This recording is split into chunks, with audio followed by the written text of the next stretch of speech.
Mainly আমি ফেসবুকে video করে থাকি। ইউটিউবে একদমই ভিডিও বানাই না।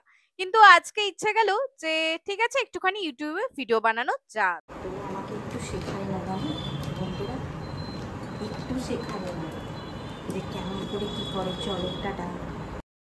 দেখতে পেলে মা কি বলে গেল, কিন্তু এখন মাকে কি করে বোঝাই যে ইউটিউবে তো ভিডিও আমি নিজেই বানাই না, আমি নিজে কিচ্ছু জানি না, তো মাকে এখন কি শেখাবো বলো তো?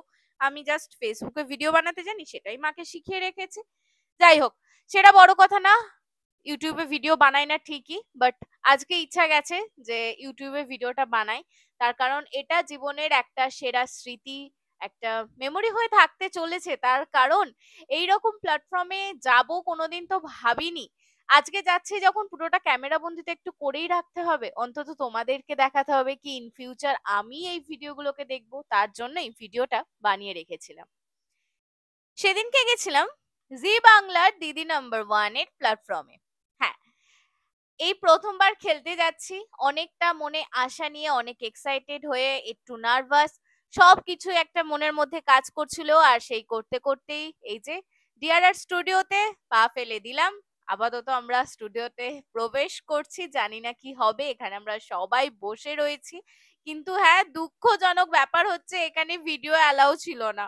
একদমই অ্যালাউ ছিল না। ফ্লোরের ভেতরে তো একদমই না। এই যে দরজাটা, এই দরজার ভেতরে গেলে আর কোনো ভিডিও অ্যালাউ নেই।